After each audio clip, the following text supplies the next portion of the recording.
mencarinya. Sepertinya Merlin mengetahui tentang keluarga Black Mamba. Dia menunjukkan foto suami dan anak Black Mamba. Ternyata Merlin memberitahu organisasi perlawanan di luar sana. Sementara itu, keluarga Black Mamba ditahan sementara.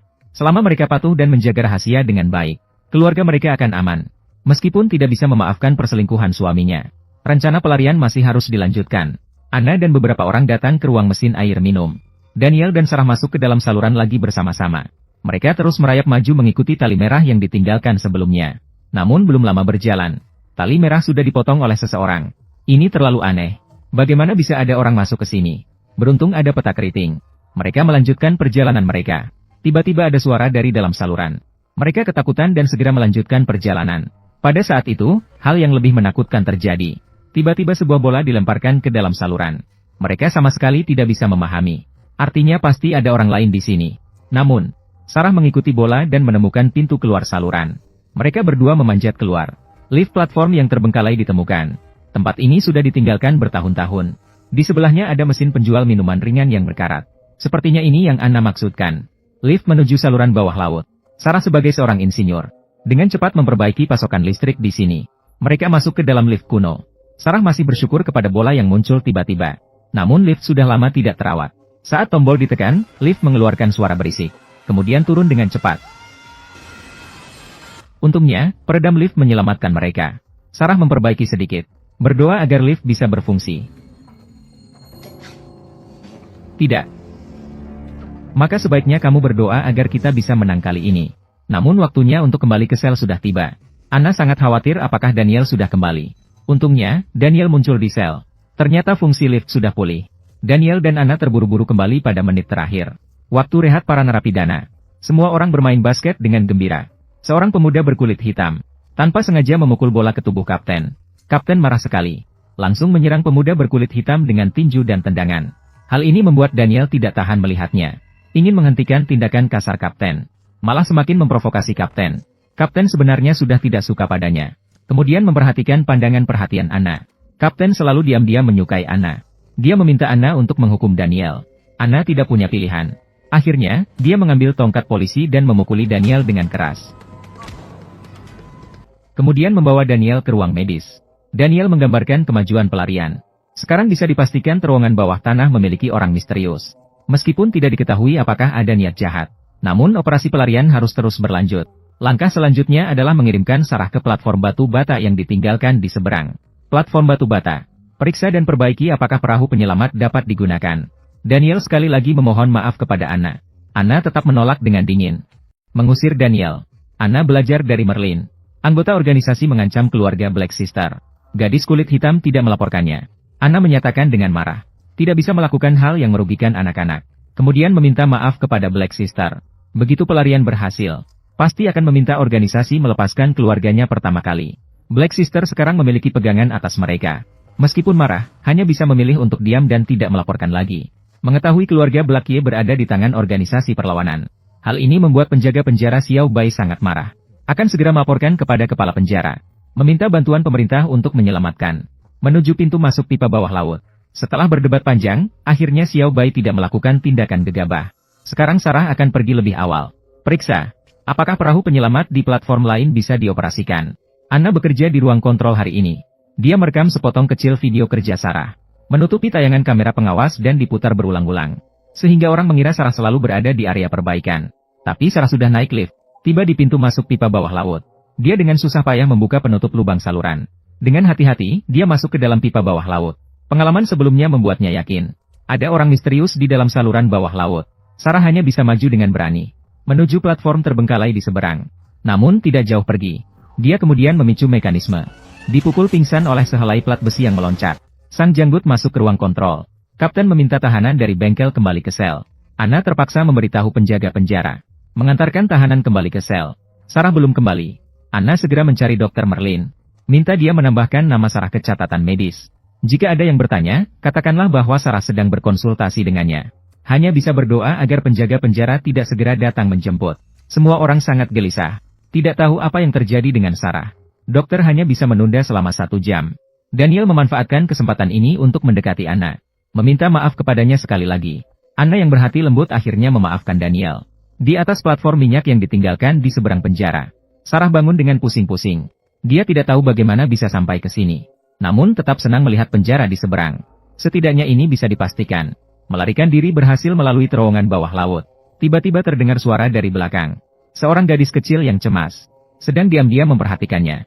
Sarah mulai berhati-hati berbicara dengan gadis kecil itu. Gadis kecil meminta dia segera pergi.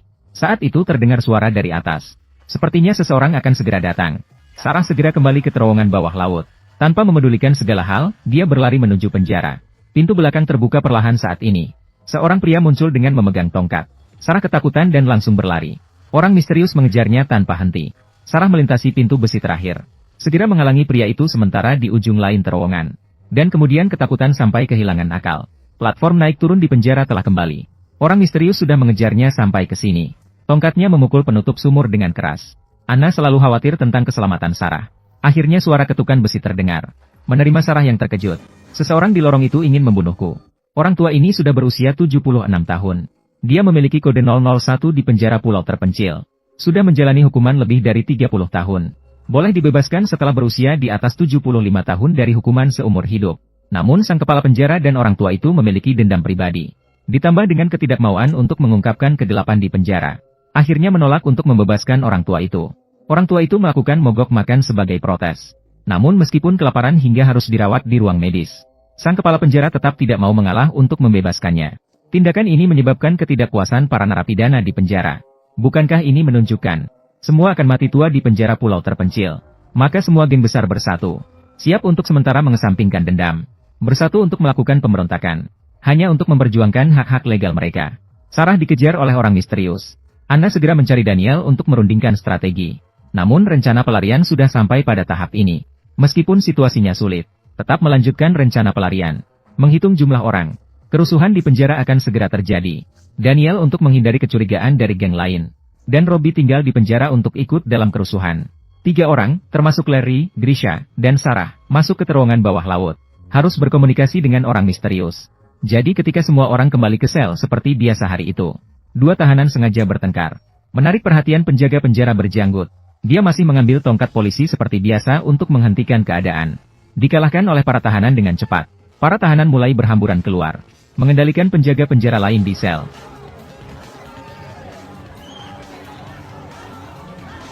Kemudian mengancam nyawa pria berjanggut. Memaksa penjaga penjara di ruang kontrol untuk membuka semua saluran. Kemudian, beberapa orang dari kelompok kecil hitam masuk ke ruang kontrol, mengendalikan area ini. Gadis berambut pendek masih tidak tahu situasinya. Dia segera ditangkap sebagai sandera oleh para tahanan. Tanpa sengaja, senjata cadangan penjaga penjara jatuh keluar. Orang kecil hitam mengambil senjata dan memberikannya kepada pemimpin kerusuhan. Sampai saat ini, para tahanan mengendalikan area kehidupan. Mereka mulai menuju ke sel wanita. Pasangan sementara gadis kulit hitam masih tidak tahu apa yang terjadi. Pintu sel sudah dibuka oleh orang kecil hitam. Para tahanan wanita juga dibebaskan dan menangkap penjaga penjara White. Daniel membawa Lauhei. Sarah dan Geli pun memanfaatkan kekacauan itu. Semua orang mulai menuju ruang kontrol untuk berkumpul. Sang kepala penjara dan semua orang mengadakan pertemuan darurat. Mereka semua adalah narapidana seumur hidup. Mereka bahkan tidak layak memiliki hak asasi manusia. Tidak mau sama sekali untuk bernegosiasi dengan mereka. Siap untuk memulai tindakan represif. Daniel dan 3 orang lainnya tiba di ruang kontrol. Pintu besi masuk terbuka. Sarah dan 2 orang lainnya masuk ke lorong. Sekarang di luar sudah kacau. Tidak ada yang menyadari ketiga orang itu menghilang untuk sementara waktu. Kepala geng lainnya menemukan bahwa Daniel tidak ikut dalam kerusuhan. Saat sedang mencari-cari di sekeliling, Daniel dan Robbie segera kembali. Sekarang mereka memiliki 7 penjaga penjara sebagai sandera. Meminta untuk bernegosiasi dengan kepala penjara. Para narapidana berbicara dengan kepala penjara. Harus melepaskan tahanan nomor 001 yang sudah tua. Jika tidak, maka setiap 1 jam akan membunuh seorang penjaga penjara. Si putih pertama kali dibawa ke sana. Memaksa kepala penjara untuk menyerah. Memanfaatkan kekacauan di luar. Si hitam membawa Sarah dan Grace ke terowongan bawah laut. Mengenai pengalaman hampir mati terakhir kali. Sarah masih merasa takut. Beberapa orang berjalan hati-hati ke platform lain. Namun mereka mulai merasa bahwa tampaknya ada penyergapan di depan. Lari cepat.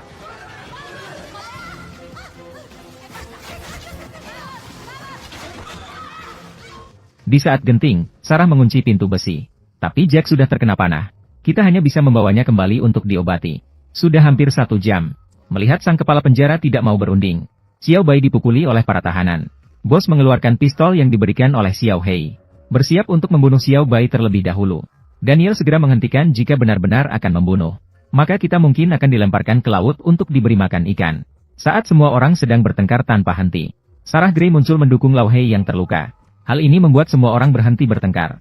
Daniel meminta kepala penjara untuk mengatur perawatan Jack. Maka Anna membawa dokter masuk ke sel, membawa pergi Jack. Kepala penjara tidak mau bernegosiasi dengan mereka. Kapten sudah siap. Dia dan para penjaga penjara bersenjata lengkap, siap untuk masuk dan menindas dengan kekerasan. Biarlah hewan-hewan ini melihat warnanya.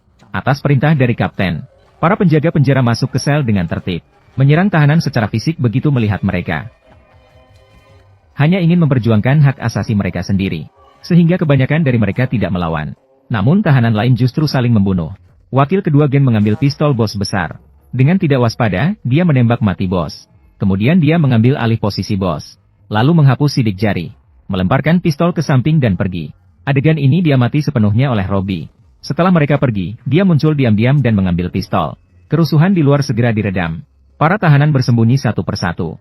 Para penjaga penjara telah mengambil kembali kendali. Tunggu sampai semuanya berakhir.